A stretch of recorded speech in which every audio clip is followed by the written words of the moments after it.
Unidad bíblica.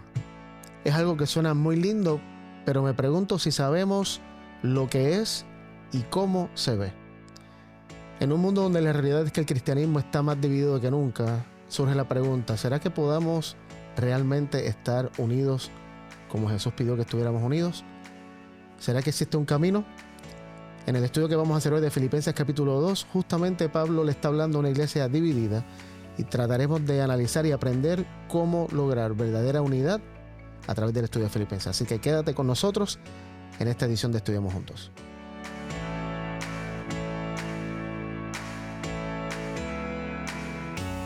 Bienvenidos a esta edición de Estudiamos Juntos, lección número 4, unidad mediante la humildad. Hoy vamos a estar estudiando el capítulo 2, parte del capítulo 2 del libro de Filipenses.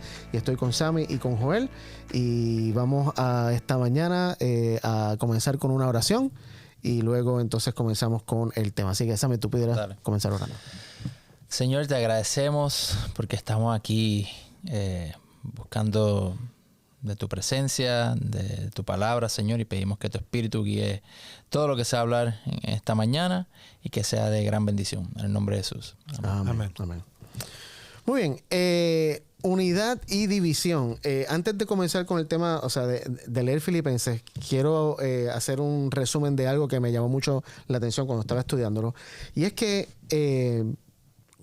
si hacemos un estudio de las divisiones que han ocurrido en el universo que nosotros conozcamos, porque nada más conocemos lo que la Biblia nos enseña, y luego hacemos un resumen o un análisis de las primeras divisiones que ocurrieron en el planeta Tierra, yo me di cuenta de algo que no sé si ustedes llegan a la misma conclusión, pero quiero compartirlo con ustedes. La primera división que conocemos, ¿cuál fue? ¿Y dónde fue? Dice de divisiones humanas. Sí, o división, o sea, cualquier división de relación. ¿Planeta Tierra o en el universo? Ah, en el cielo. Muy bien, sobre el cielo. Y en el cielo hubo una división entre Lucifer, Dios y los ángeles, ¿verdad? O no sé, tal vez pudiéramos decir que hubo una división entre Lucifer y los ángeles. Bueno, hubo ángeles, o sea, sí. porque Lucifer era un ángel y hubo división entre los ángeles. Sí. Un sector se fue con Lucifer, un sector se fue con Dios. Luego bajamos a la tierra y la primera división que encontramos en la tierra, ¿quién fue? En un matrimonio. Muy bien, Adán y Eva. Adán y Eva se dividen y quiero analizar en un segundo la razón. Luego de Adán y Eva, ¿cuál es la segunda división que vemos en el planeta Tierra? En los hermanos. Caín y Abel, muy bien, divididos. Luego de eso, los descendientes de Caín y los descendientes de Set. Y si vamos más allá, porque obviamente hay muchas, pero una grande, el diluvio. Y ahí tenemos una división, pudiéramos decir, en la humanidad de nuevo, donde está Noé y su familia y el resto de la humanidad. Y finalmente, obviamente, después de eso pueden haber muchas otras, pero finalmente la otra grande es la Torre de Babel, que es por excelencia, o sea, es lo que se usa como definición de lo que es disfunción, lo que es división, porque allí todos se dividieron, literalmente toda la humanidad. Y lo que me estuvo curioso para mí es que todas estas divisiones, y no sé, esto lo quiero analizar con ustedes en algunos minutos, comenzaron con una visión errónea de quién era Dios. O sea, al ver a Dios o relacionarse con Dios de una manera equivocada, entonces, como consecuencia de eso, yo me divido con los que son como yo.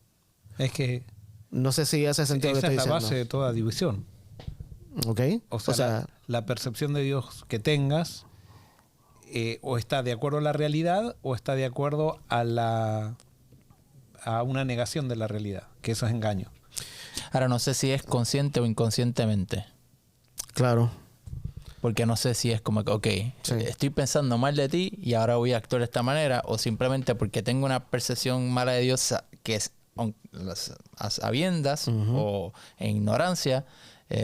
Lo que pasa es que la primera fue, a mi criterio, tiene que haber sido consciente, pero es un misterio. O sea, claro, es así, pero las demás son después las demás son un poco condicionadas por ejemplo, la primera. Adán y Eva, ellos no sabían tal vez lo que era división. No, pero surge natural al desconfiar de lo que Dios había dicho de quién era. Entonces Adán le tira a Eva le tira, a todo el mundo y se crea una división. Y lo mismo pasa con Caín y Abel, o sea. Correcto. Ahora, ¿será que eso solamente pasa en el mundo religioso ¿O todas las divisiones, literalmente, todas las divisiones tienen su origen en eso? Yo creo que todas tienen su origen en eso. O sea, por el hecho de que como nosotros vemos a Dios es como actuamos con la gente. Correcto. O sea, entonces, y por eso esto no le hemos hecho tanto énfasis en la religión occidental, ni en la oriental tampoco, pero es tan importante que por eso Jesús decía, esta es la vida eterna, que te conozcan a ti, y nosotros pensamos que es una frase linda esa nomás, y esa es la esencia de todo, conocer a Dios, o sea, no tiene otra. Para nosotros hemos hecho tanto énfasis en la doctrina y en definir enseñanzas, que hemos perdido le hemos dejado de dar importancia al hecho de que lo que significa conocer a Dios. Porque justamente nosotros fuimos creados en relación con Dios. Claro. Sí, de ahí surge todo. O sea, es la base de todo. Entonces, para volver a relacionarte con Él, tenés que tener, o sea, tu mente tiene que entrar en armonía con Él. Es lo primero. Entonces, si mi mente no cambia y estoy lejos de Dios, eso va a repercutir en cómo me relaciono con toda la gente. Me gusta eso que dijiste, porque justamente en el capítulo 2 de Filipenses es esa frase que vamos a estudiar más adelante, en la segunda parte, que es para mí una de las partes más lindas de la Biblia, cuando Pablo dice, tengan ustedes esta misma actitud, esta misma mente que tuvo Jesucristo, y ahí comienza a hablar de cómo Jesús se humilló y todo lo demás. Y justamente para mí esa es la clave, o sea, tenemos que llegar a tener la mente de Cristo. Y eso es algo que... Y yo creo que es el problema de muchas denominaciones o de muchas religiones que tratan de forzar una unidad. O sea, vamos a unirnos y estamos unidos por lo que creemos. Pero lo que creemos no es suficiente para estar unidos. Y que es verdad, pero ¿en qué creemos? Claro. Porque tenemos que estar unidos en creer cómo es Dios. O sea, en esa creencia tendríamos que estar unidos. Pero nosotros hemos derivado nuestros fundamentos doctrinales o de creencia, lo hemos derivado a definiciones abstractas que no tienen nada que ver con la vida. No tienen que ver con relaciones, incluso. Exacto, no tienen nada que ver con la vida de todos los días. Correcto. Por ejemplo, bueno, voy a decir un tema que vamos a entrar en controversia, pero por ejemplo, lo primero que hace la religión institucional es definir la doctrina de Dios, de qué es Dios. No cómo me relaciono con Dios, sino que definieron lo que es Trinidad, la Trinidad. Claro. Entonces, hace una definición que no tiene absolutamente ningún impacto en la vida de todos. Ellos tendrían que haber definido cómo me relaciono con Dios. Claro. Pero no, definir a Dios.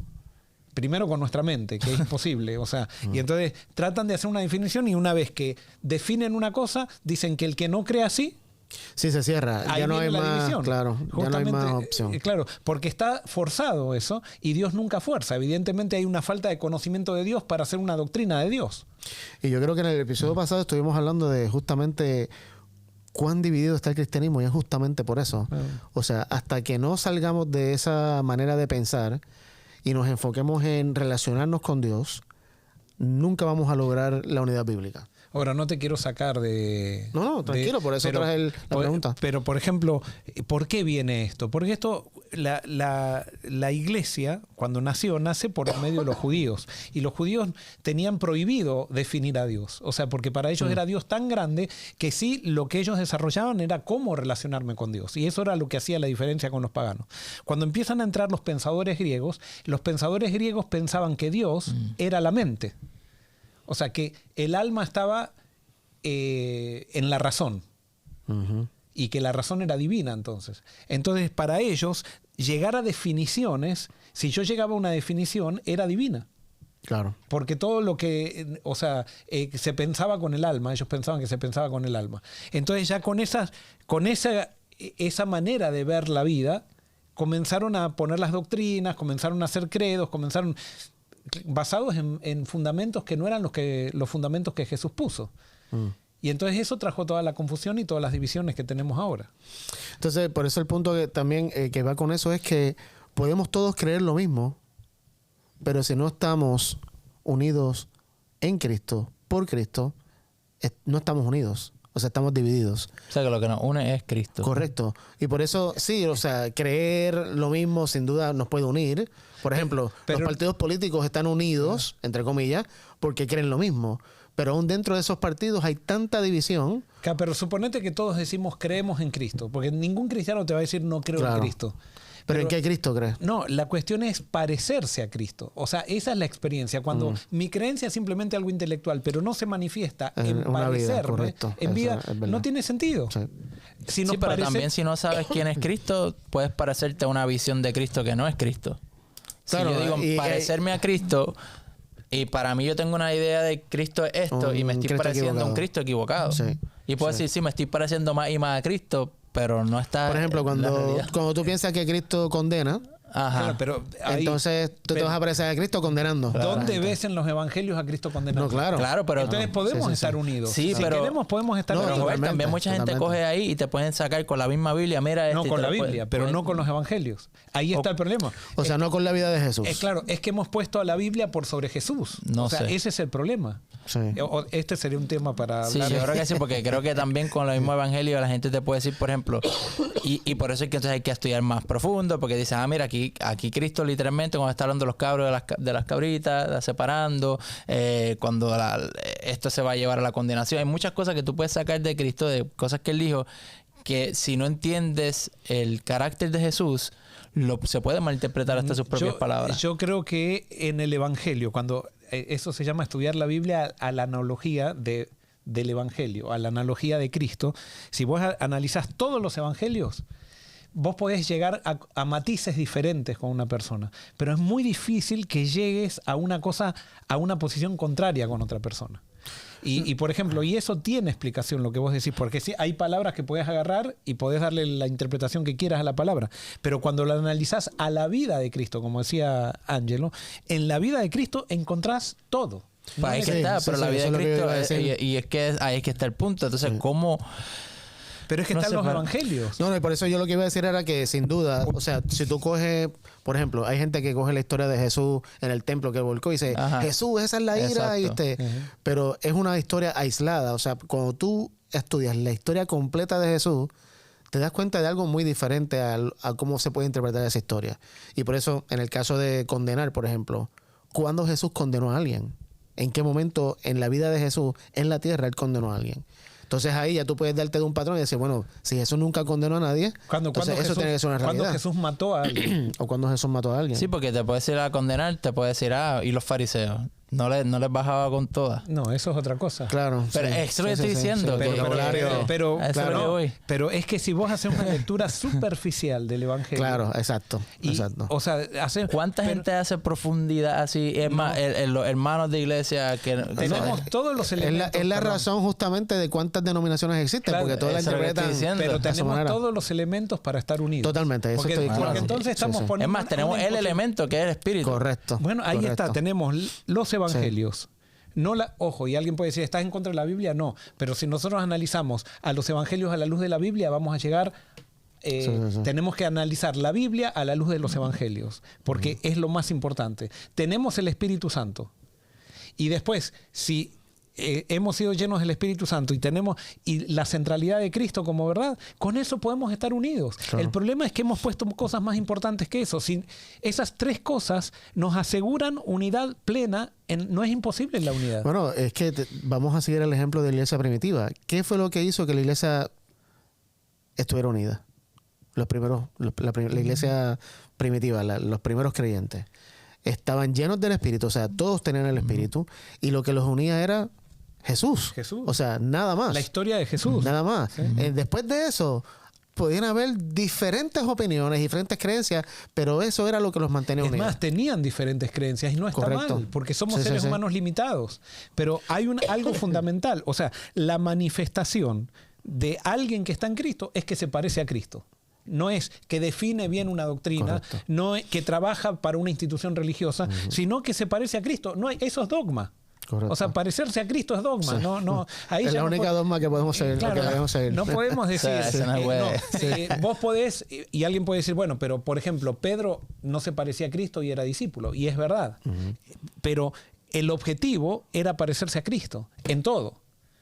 Entonces no es que vamos a ser todos entonces iguales a Cristo en la iglesia, porque estamos en la comunidad religiosa por la necesidad que tenemos de Dios y por las limitaciones que tenemos. Pero el objetivo es parecerse a Cristo, no hay otro objetivo. No es definir bien una doctrina, sino que es parecerme. Y es verdad, ¿cómo me parezco mejor a Cristo? Es conociendo realmente los principios que Jesús enseñó en su vida y a través de sus enseñanzas.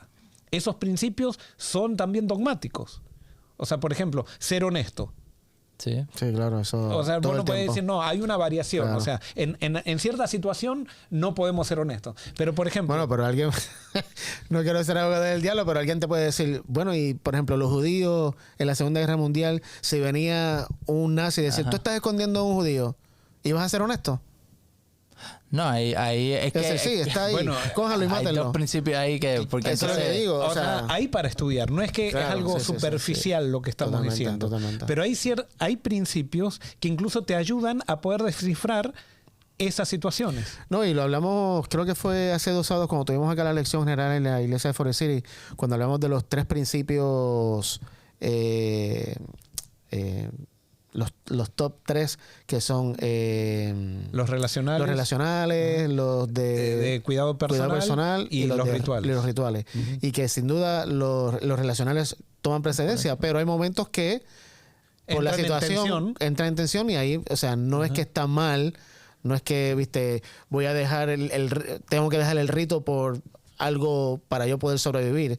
O sea, por ejemplo, hay escala de valores dentro de los principios. Nuestro cuerpo es templo del Espíritu Santo. Entonces, tenemos el principio de cuidarlo, porque Dios nos valora y nos valoramos a nosotros mismos. Pero a veces, para poder continuar con una relación y profundizar una relación, tenemos que sacrificar ese principio. Exacto. Es más, Jesús lo sacrificó muriendo en la cruz. A veces nosotros tenemos que dar la vida por alguien por mostrar quién es Dios. Claro. Entonces, a veces los principios entran en tensión y el principio superior tiene que ser llevado a la práctica sobre el principio inferior. Claro. Y eso son cosas que se pueden estudiar, y lo podemos ver incluso en la vida de Cristo, que Jesús puso así, vivió de esa manera. Y para mí el principio mayor es el amor, porque volviendo al caso de lo que usted está hablando, que los nazis vienen y te tocan la puerta y te dicen, mira, tienes ahí a alguien que está escondiendo un judío. Entonces, si yo le digo la verdad, realmente no estoy amando. Porque estoy entonces ahora haciendo que tú peques, al que le estoy diciendo la verdad, y estoy también haciendo que le quiten la vida a otra persona. Así que el principio de mentir ahí, para mí lo que está por encima es el amor.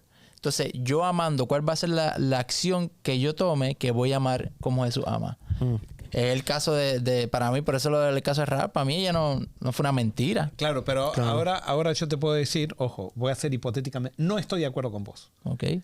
Y entonces con eso nos dividimos. Claro, sí. Y son simplemente matices con respecto a algo. La iglesia ha sido creada, uno de los propósitos de la iglesia, o sea, no como institución, sino de la comunidad de creyentes, es justamente para dialogar y presentar nuestras visiones de lo que Dios nos dice cuando leemos, porque nadie tiene la respuesta absoluta correcta. Y yo creo que el problema principal, y es lo que pasó, vamos a verlo ahora en la iglesia de Filipenses, es que cuando surgen esas diferencias, en vez de buscar al Espíritu para que nos ayude, yo me quedo en mi punto, tú te quedas en tu punto, tú en el tuyo, y ahí surge más tensión, y ahí es cuando surge la división, porque estamos siendo egoístas, pensando solo en que no, yo estoy bien, yo no puedo estar equivocado. Que mi mente es correcto, Dios. Exacto. Yo soy Dios. Yo no puedo estar equivocado. Y ahí es cuando surgen las tensiones. Y eso justamente, vamos a Filipenses capítulo 2, y vamos a leer los primeros 4 versículos.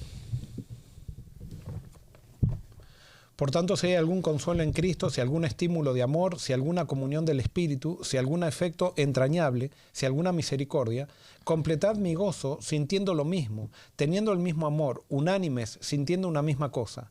Nada hagáis por rivalidad o por vanidad, antes bien con humildad, estimando a cada uno a los demás como superiores a él mismo. No busquéis vuestro propio provecho, sino el de los demás. Ok, ahí para mí Pablo está empezando a abordar el problema que la iglesia de Filipenses está hablando, una de las razones por las cuales está escribiendo esta carta. Y es que la iglesia de Filipenses está pasando por un problema de división. Y vamos a ver ahora entre quién. Y el problema principal justamente para mí lo aclara en el versículo 3, donde dice, mi versión dice, no sean egoístas y no traten de impresionar a nadie. La versión tuya decía, Joel. No hagas nada por contienda o por vanagloria. La tuya también decía vanagloria. No hagas nada por rivalidad o por vanidad. Muy bien, fíjate, rivalidad. Es como yo en contra tuya y tú en contra mí. Y justamente la palabra en griego para rivalidad es la palabra eritaya, creo que se pronuncia así. Y me impresionó el significado de esta palabra. Eritaya, que es la palabra que se usa para rivalidad o vanagloria, significa campaña electoral o intrigas para obtener un cargo, una distinción en la búsqueda de un cargo, un deseo de sobresalir, un espíritu partidista. Wow. Y yo le agregué política. Política. O sea, cuando estamos en rivalidad y en vanagloria, lo que hacemos es una campaña política para que la gente se vaya a mi bando y te dejan a ti solo. Entonces tú te quedas solo y tú perdiste. O sea, es una batalla de ganar y perder. Correcto. Y es disminuir al otro para yo ser exaltado. Y cuando tenemos ese espíritu, obviamente no es el espíritu de Dios, no vamos a estar unidos. La rivalidad y la vanagloria lo que trae es más división. Y por eso, por ejemplo, en el caso que ustedes vieron ahora, entonces, como cada cual se queda en su punto y cada cual empieza a hacer campaña por su punto, entonces se crea la iglesia del que cree en que Rahab no mintió y la que cree que Rahab se mintió. Y ahí se dividieron y no dan paso, como Jesús dijo, el Espíritu te va a llevar a toda verdad. O sea, tenemos que tener un espíritu de humildad, mano, y esto para mí es clave, y es lo que Pablo dice que es el ejemplo de Jesús. Hasta que no seamos humildes en el sentido de reconocer que no lo sabemos todo, nunca va a poder haber unidad bíblica. Puede haber unidos en otras cosas, pero nunca bíblica. Y fíjate cómo dice Santiago 3:16 usa la misma palabra eritaya cuando habla de la rivalidad o la vanagloria. Perdón. Oye, y por si acaso, sí. yo creo que ella mintió. Lo que pasa es que pienso que no fue pecado. Claro. Que esa mentira no fue un pecado. Sí, porque salvó a eso fue lo que, por si acaso. Sí. Gracias por la aclaración. Yo sé que mintió, pero no, para mí no fue ya estaba un pecado. En los comentarios. Sí, por si acaso. Muy fuerte. Sí, no lee la Biblia. Sí. Ok, Santiago 3:16. O sea, bueno, iba a decir un chiste, pero dale. 3:16. Son balos. Pues donde hay envidias y rivalidades, allí hay confusión y toda clase de mal. Y cuando dice Pablo, ¿cuál fue la segunda palabra que tú leíste? Rivalidades. Donde hay celos y política sería. Exacto. Es eritaya. O sea, estoy usando la misma palabra. Donde hay eso, fíjate cómo dice Santiago. Confusión. Dice, en la versión mía dice, habrá desorden y toda clase de maldad. Sí. Y alguien puede decir, no, pero es que en la iglesia no es...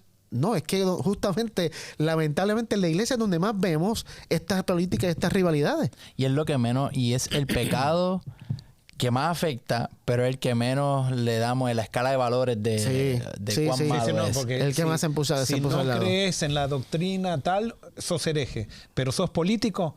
Está todo bien, claro. Todo bien. Como hemos invertido las cosas, sí, horrible.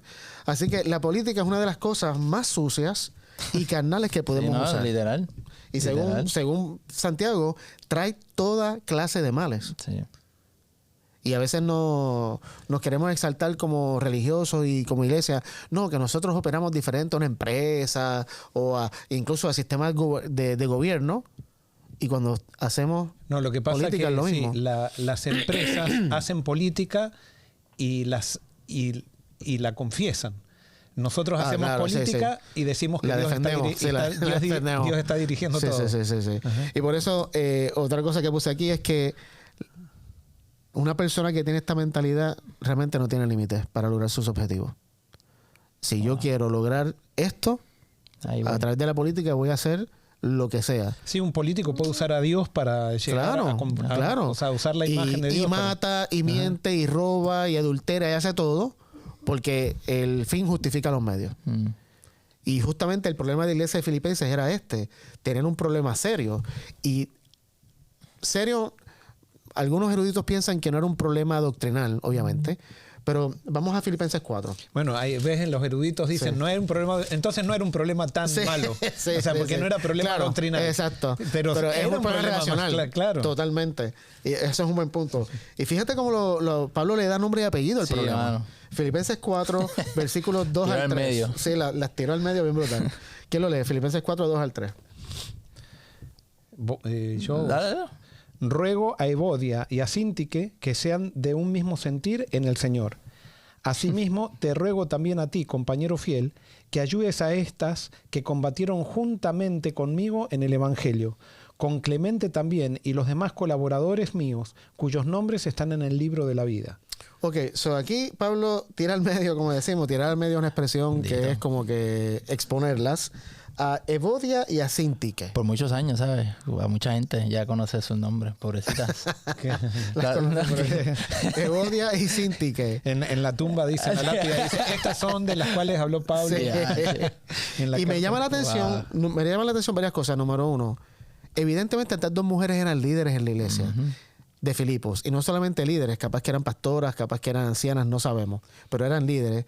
Y no solo eso, habían ido con Pablo, habían estado con Pablo predicando el evangelio en algún lugar, en algún viaje misionero. Y estuvieron ahí, dice Pablo, que batallaron conmigo. O sea, seguramente fueron perseguidas igual que Pablo, sufrieron con Pablo. Estas mujeres eran totalmente sinceras y honestas. ¿Qué pasa? Evidentemente tienen un problema estas dos. Surge una tensión entre ellas dos. No sabemos cuál es la tensión. Pero evidentemente hay un problema que divide la iglesia. Está el grupo de Evodia y está el grupo de Síntique. Y está el problema de estas dos mujeres está dividiendo la iglesia. Y esto es algo muy importante que creo que también debemos aclarar. Muchas veces pensamos, no, el problema que yo tengo con Sammy no va a afectar a nadie. Ajá. No. El problema que tú tienes con cualquier otra persona va a afectar a literalmente todos los que te rodean. Y aún los que, aún no necesariamente rodean literal, pero a los que te ven por pantalla o... Sí, especialmente cuando sos líder. O sea, exacto. Yo he visto, por ejemplo, en mi experiencia pastoral, en los años que he sido pastor, muchas veces he visto que eligen de ancianos a personas que no se pueden, que tienen problemas con personas en la iglesia y que no saludan a otra persona y lo eligen de anciano. Esa iglesia está condenada a ser dividida, o sea, a estar dividida. Porque el líder va a transmitir el mismo espíritu para abajo. Y a toda clase de mal, que es lo que dice ahí, que es lo terrible. Pero y lo he visto, y a pesar de que uno le dice, ponemos, por ejemplo, en las iglesias decimos, bueno, acá por ejemplo en Forest City decimos, no elijan a nadie que tenga problemas con otras personas que no estén resueltos. Y a pesar que das la recomendación y todo, eligen a la persona que está peleada con todo el mundo. Ajá. Sí, porque es que muchas veces la persona que está peleada con todo el mundo es la más vocal, es la más... maestro de escuela sabática. O una persona pudiente incluso, que tiene dinero. Exacto, lleva tiempo también. Predica muy bien, o sea, maneja muy bien el púlpito. Sí. O sea, nos llevamos con los requerimientos totalmente equivocados. Externos. Así que estas dos mujeres están teniendo un problema y mi versión dice, en el versículo 4, Pablo le dice, te ruego que le digas a estas dos mujeres que arreglen su desacuerdo. Y dice, y te pido a ti, mi fiel colaborador, no se sabe quién es este colaborador, algunos dicen que es Epafrodito, que lo menciona en el versículo 18 aquí como el que ustedes enviaron para que me trajera cosas y demás. Algunos dicen que era Timoteo, no sabemos quién es, pero evidentemente Pablo está usando a una tercera persona como, ¿cuál es la palabra? ¿Intermediario? Sí. ¿Se dice? Para resolver el conflicto. Y fíjate que me gusta lo que está diciendo Pablo porque evidentemente para mí para mí estas dos mujeres ya habían hablado, pero no se había resuelto nada. Y Pablo aquí lo que está tratando de hacer es que la iglesia siga los pasos que Jesús estableció en Mateo 18. Que cuando un hermano peca contra ti, tú vayas a hablar con él. Si no te escucha, ¿qué debes hacer? Trae un tercero, trae un testigo, trae un mediador, era la palabra que estaba buscando. Perdón, un mediador. Esa tercera persona imparcial, obviamente, para que ayude a entender muchas veces lo que la persona te está diciendo, que una vez en el orgullo y el egoísmo de uno no lo capta porque uno está centrado. No, o sea, no sé si les ha pasado que a veces tú estás en una conversación con alguien y estás escuchando, pero en tu mente ya estás preparando el comeback, o sea, lo que le vas a decir para matar su argumento. Y no estás escuchando, no estás prestando atención. Eso es poca, o sea, no estás teniendo comunicación efectiva.